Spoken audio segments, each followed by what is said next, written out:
Welcome to the LongBox Paradox, episode 60. I want to apologize for being offline last week.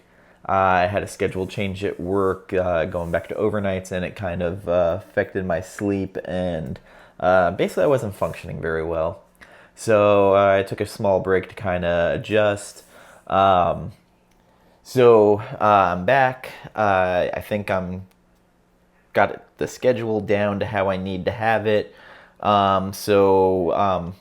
Really gonna kind of get back on a regular schedule again. There are some good things coming though. This coming Wednesday, the 5th, Gambit is back with me, and my guest from my Dune stream, Jin Comics, she will be on with us as our guest panelist, and we are going to be doing Lock and Key Volume 1, getting ready for the Netflix show that premieres the 7th. Really excited. It is a book that means a lot to me, and Gambit had never read it before, and Jin and Comics had never read it before, so I'm excited to get their takes on it. And we might have 2 other guests. They are not confirmed yet. I am hoping they join us, so we have a jam-packed panel. But enough of the housekeeping. Let's get on with the reviews. And from Image Comics, from Rodney Barnes, Jason, Shawn, Alexander, we have a book that caught me by surprise, Killadelphia. I missed reviewing episode 2, or issue 2. Issue 3 is out, and damn, it really hooked me in. So if you haven't been following the series, we find out the basically father of the vampires in Philadelphia is the second president, John Adams. He had gone to the Caribbean and gotten infected with what they consider to be yellow fever. He turned into a vampire, him and Abigail. And this issue journeys through how he turned his take on the Hamilton play, and how through the ages he walked through and kind of watched history change. Fascinating. Rodney Barnes really did a great job in this issue. Also, the character, the street kid Tevin, visiting his grandmother who is dying. It's pretty damn powerful, and the way she talks to him about how you overstay your welcome, you're an abomination, and how, feeling pain lets you know how basically you're living. We also have James Sangster and his son with the woman who works the morgue. Her name is escaping me right now. Where they are going through and impaling the bodies in the morgue, and the refrigerated room turns out to be completely infested with vampires, and they have a pretty awesome throwdown in the morgue with all these vampires, and Sangster saying how he can feel the nests and everything. It was a pretty damn powerful issue, and especially in this, we find out what happened to Abigail Adams and kind of this turn she took, and basically divorces herself from John Adams and his somewhat depression with it. Back to Tevin, though. Tevin, he reminded me a bit of one of the kids from The Wire, where he starts questioning what they're doing. And Stringer Bell teaches them how to play chess, and they start learning, the king. It was interesting. I really like the dynamic, and I feel like Tevin by the end is gonna end up being kind of a thorn in John Adams' side. This 8 out of 10. I really enjoyed this issue. I've enjoyed this take on vampirism and this twist of one of the founding fathers being the head vampire and basically wanting to get America back to where he thinks it should be. Like I said, Rodney Barnes did just a fantastic job of kind of taking a twist on the vampire genre where you almost feel like it's beat to death. It is a little bit of the strain to a degree, but again, the twist of the president, I'm fascinated by it. and just seeing John Adams walking through history and how him and Abigail basically decided that they were going to die and, you know, have a big show of it and be buried. I really, really enjoyed, like, incredibly. If you're not reading the series, just give it a chance. I think there was reference of it being optioned at one point, and I'll watch it. I'll watch the shit out of it. I'm completely fascinated by this, and kudos to Rodney Barnes and Shawn Alexander. I mean, just a fantastic book, and I look forward to reading it every month. Although, like I said, last month I kind of fell behind because of personal issues, but I am all caught up and completely digging it. Buy it, especially if you love horror. Just go out and buy it. Just take my advice. Just go get it. So I've gone on enough about this book. And our next book is from DC. It's part of the Black Label line. And it is The Last God issue 4. I'll probably end up reviewing The Last God every time it comes out. Phillip Kennedy Johnson, Riccardo Federici. And once again, I will reference Federici. What you see on the cover is what you see in the book. This book, it's fascinating. Phillip Kennedy Johnson does a fantastic job of world building, and this issue was a little bit slower than the last 3. The pacing on the last 3 were kind of breakneck, where it's just go, go, go, go. This one took a little bit of time to do some world building, explain a little bit of magic. Furthermore, the Elven and certain other characters get a little bit more told about them. Again, it's a slower issue, and it kind of threw me for a little bit of a loop. Riccardo Federici, his creatures, the flowering dead, I guess is what they call them. He must love drawing it because the detail, the little nuances, just I absolutely love. And again, like, this world of fantasy, it is a little bit of Lord of the Rings. Like, it's Tolkien-ish a little bit.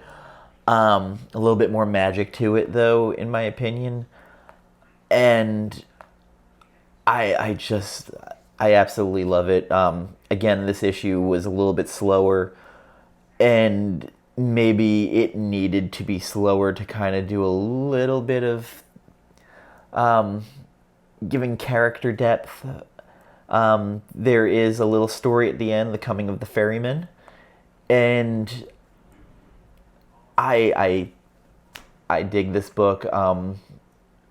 Maybe for some people just trade weight, but if you got a couple extra bucks, at least pick up the first issue. And if you love fantasy, I think this will tickle that feather for you, or tickle you with a feather. Sorry, my reading's all over the place. I am going to rate this one a little bit lower than them, and I think it's because the pacing just is a little bit off. I'm going to give it a 6.5 out of 10. It's not that I didn't like it, it's just the other ones were... I'm kind of holding this in against the other ones where so much was going on, like, and every issue was, you know, something new. This one, it's a little bit something new, but it was very much more dialogue heavy, except for a couple of pages of battles. And you learn a little bit more about how magic works in this world. Given a 6.5 is nothing against the book. I really enjoyed it. It didn't hit me as hard as the other ones, but still completely enjoyable. And my next book, and this is from Boom Studios, and I'd be remiss without saying that Boom Studios has done a fantastic job of getting talent and getting these new books that a little bit different. Like Once and Future, fantastic book. Something is Killing the Children. Tynion has done a fantastic job with this. And Dell'Edera, I can't remember the artist's name. Shit. Werther, I regret that I don't remember the artist's name. I will get back to that shit.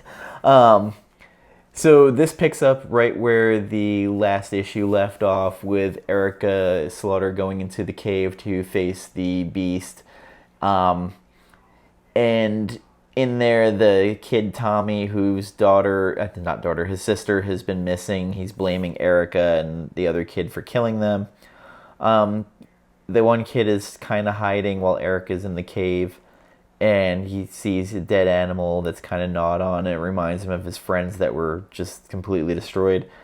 And the stuffed animal squid starts talking to him, and tells him to run away. But it's basically saying, you should help Erica. You have the weapons. She doesn't. You have the means to help. If you don't want Erica to die, now is the time to act. And it kind of shames him into going into the cave.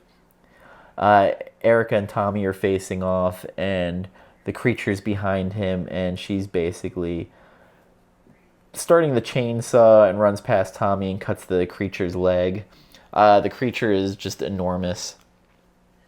And Tommy starts shooting the gun, and the kid walks in, and he's like, I've been shot, and Tommy had shot him.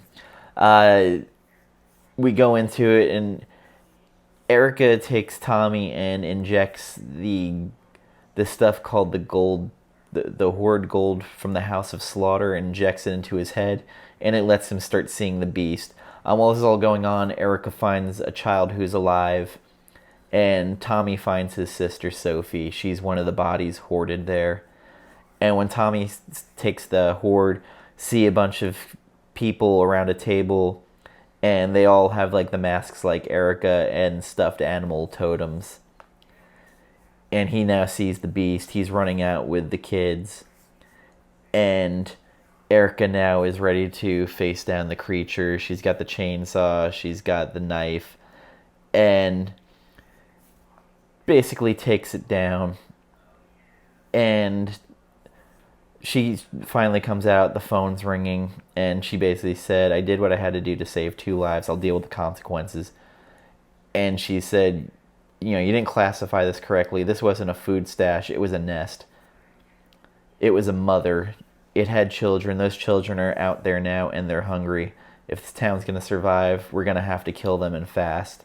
And she is on top of the creature, chainsaw buried into the head of the creature, knife. She's covered in blood.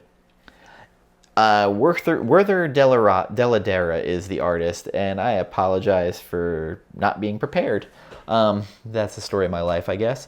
So then that is part 5 of it, and I imagine we're going to be starting the new arc. I like this book. I like it a lot. I'm going to give this a 7.5. A lot of action in it. Tommy kind of annoyed the shit out of me. I don't know. I couldn't put myself into his place, I guess, with the shit he's pulling. Like, he has no proof that Erica killed his sister or anybody else, but yet he's just hellbound. Like, he knows she did it. Kind of an asshole, basically. But yeah, again, 7.5 out of 10. This will be a great trade to buy, in my opinion. Maybe the single issues might not be your thing, but I think the trade will get you hooked, and I'm a sucker for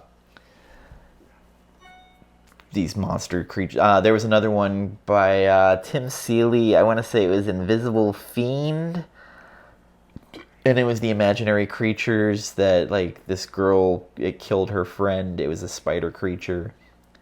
I want to say it was Invisible Fiend. Check it out if you can find it. It's by Tim Seeley, but boy, that was gory as fuck. But that's neither here nor there. Check out these books. I'm trying to weed out reviewing turkeys because I don't feel good talking about bad books. I'd rather push what I like. I don't have Tom King's Batman to trash anymore, so like I won't be hate reviewing anything anymore. And again, thank you all for watching, and to my new subscribers, thank you. Again, I will be back on a regular schedule and join us for a live stream Wednesday the 5th, especially if you are a Lock and Key fan or if you want to know about Lock and Key. Going to be somewhat of a deep dive.